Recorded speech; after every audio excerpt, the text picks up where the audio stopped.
It is a story that begins in the middle-class neighborhoods of Brooklyn and ends in a maximum security jail cell in Manhattan. But between those 2 points lies a dark legacy of manipulation, wealth, and the exploitation of dozens, if not hundreds, of young lives. This is the story of Jeffrey Epstein, a story that is not about the man himself, but about the system that protected him. The silence of the powerful, and the victims whose voices were ignored for far too long. To the world, he was a reclusive financier, a genius, a man who rubbed shoulders with princes, presidents, and Nobel laureates. But behind the closed doors of his mansions and on the secluded beaches of his private island, there existed a shadow self, a predator who built his empire on the backs of the vulnerable. Today, we remember them. We trace the arc of his life, from his humble beginnings to his infamous end, separating fact from the fog of conspiracy. Jeffrey Edward Epstein was born on January 20th, 1953 in Brooklyn, New York. He was raised in the working-class neighborhood of Seagate by parents Paula and Seymour Epstein, both children of Jewish immigrants. He was a bright student, a talented mathematician and pianist who even skipped 2 grades. After graduating high school at 16, he attended Cooper Union and later New York University, but he left in 1974 without a degree. Despite this, his intellect landed him a job teaching physics and math at the prestigious Dalton School on Manhattan's Upper East Side. Here, a charismatic young teacher began rubbing shoulders with the children of New York's elite. In 1976, he impressed a parent who happened to be Alan Greenberg, the CEO of Bear Stearns. Soon after, Epstein left teaching for the high-stakes world of Wall Street. He rose quickly, becoming a limited partner by 1980. But there were already warning signs. He was questioned for embellishing his resume and billing personal expenses to the company. He left Bear Stearns in 1981 amid an internal investigation. By the mid-1980s, he had reinvented himself again. He became a bounty hunter for the ultra-wealthy, recovering stolen money for rich clients. The key to his fortune was Leslie Wexner, the billionaire founder of L Brands, which owned Victoria's Secret. Epstein became Wexner's money manager, gaining control of vast wealth.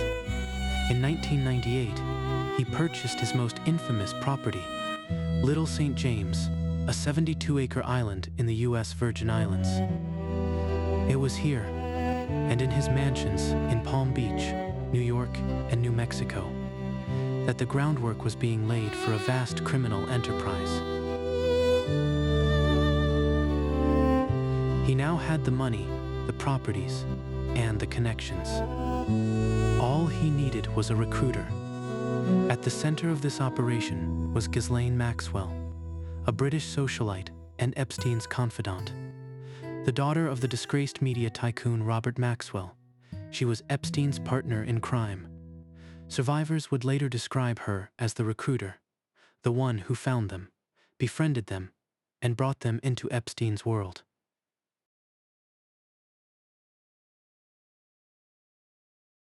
One of those survivors was Virginia Giuffre. She was just 16, working as a spa attendant at Donald Trump's Mar-a-Lago club when Maxwell recruited her. She was told she was being offered a job opportunity. Instead, she was drawn into a web of exploitation. She would later testify that she was trafficked to powerful men, including Britain's Prince Andrew, a claim he has repeatedly denied.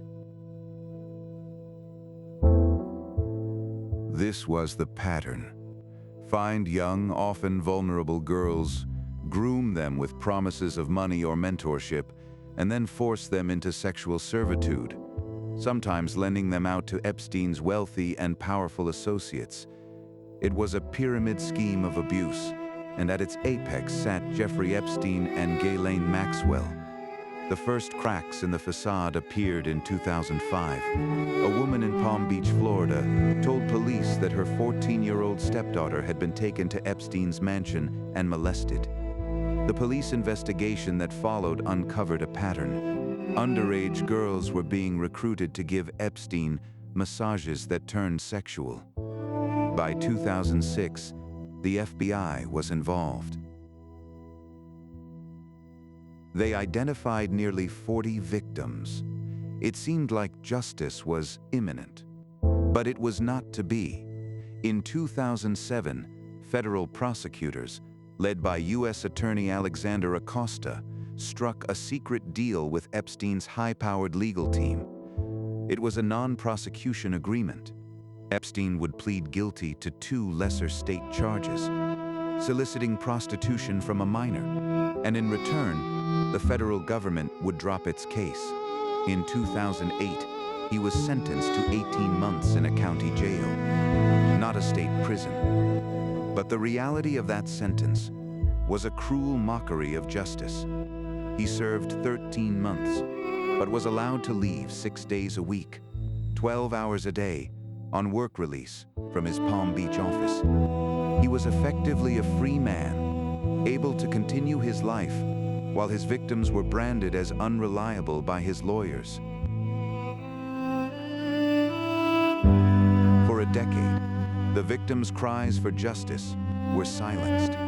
That silence was finally shattered in 2018 by Julie K. Brown, an investigative reporter for the Miami Herald.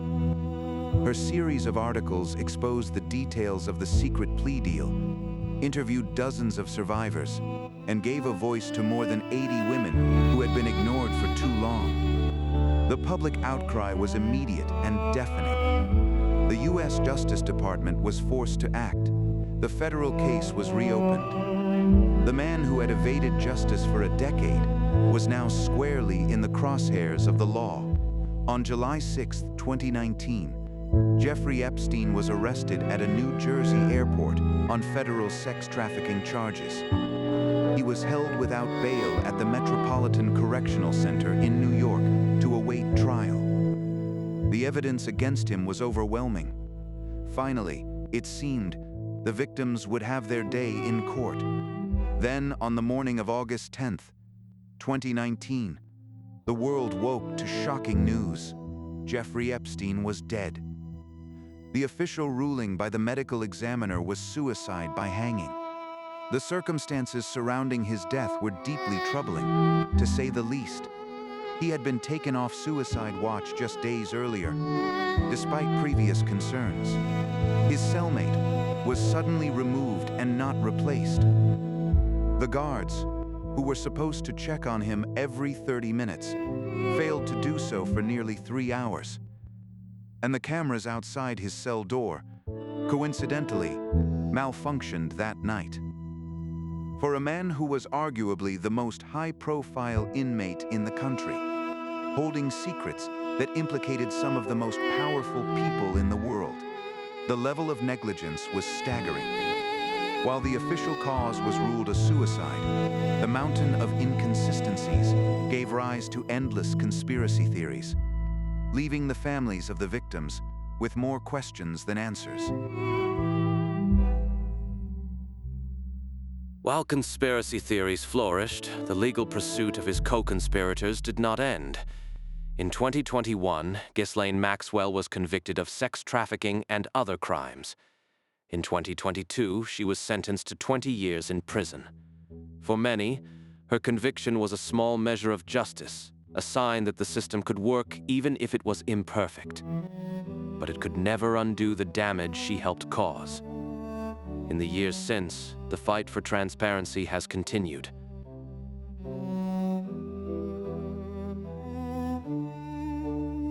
Public pressure forced the gradual release of documents.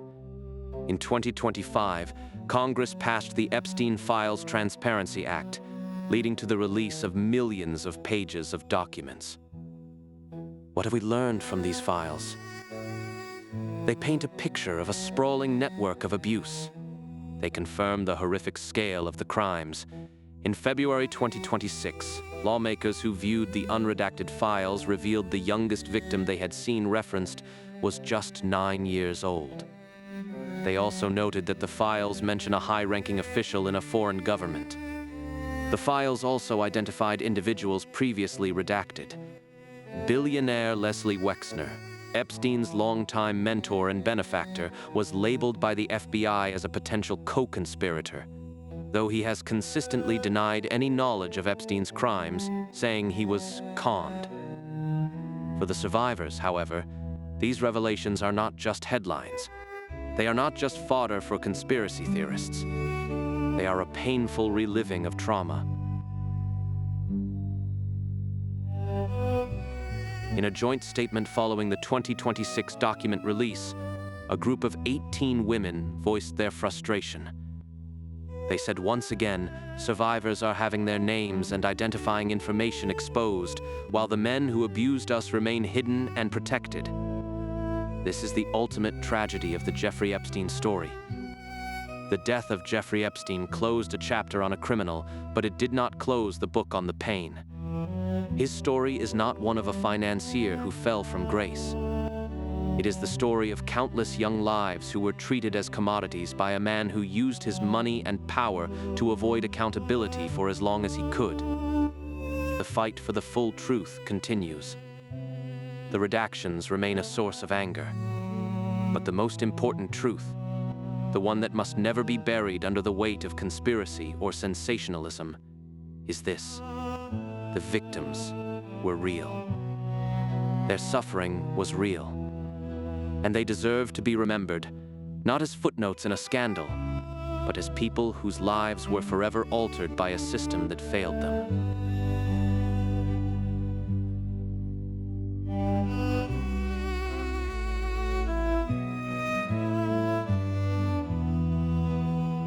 The president says his relationship with Epstein was no different than anyone else in their elite circle. Well, I knew him like everybody in Palm Beach knew him. He was a fixture in Palm Beach. I don't think I've spoken to him for 15 years. I wasn't a fan. Yet, a tape in the NBC archives of a Mar-a-Lago party shows Trump giving Epstein his personal attention. The footage, shot in November of 1992, before Trump opened the resort as a club, shows the future president surrounded by cheerleaders for the Buffalo Bills and Miami Dolphins, capturing Trump's fun-loving bachelor lifestyle for an appearance on Faith Daniels' NBC talk show. We're going to get great ratings in your show. Trump is surrounded by women as music blares in the background. After a while, Trump goes to greet 3 new guests, among them the financier Jeffrey Epstein. Come on in. Go inside. More than a decade before his guilty plea on state prostitution charges. Later in the footage, Trump is seen talking to Epstein and another man as women are dancing in front of them. Trump alternates between dancing and pointing out women to Epstein and the other man and telling Epstein about the cameras. Though exactly what they say is difficult to understand as they discuss the women and their appearances, Trump gestures to one and appears to say to Epstein, "Look at her back there. She's hot." And then Trump says something else into Epstein's ear that makes him double over with laughter.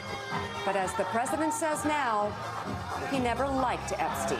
I was not a fan of his. That I can tell you. I was not a fan of his. Looks like a big fan of Epstein. I feel like I saw Ghislaine Maxwell. I believe that's the reported recruiter for Jeffrey Epstein, and I thought she was in the background there. Again, here's what Donald Trump said to New York Magazine about Epstein in 2002. "I've known Jeff for 15 years, terrific guy. He's a lot of fun to be with. It's even said that he likes beautiful women as much as I do, and many of them are on the younger side. No doubt about it, Jeffrey enjoys his social life."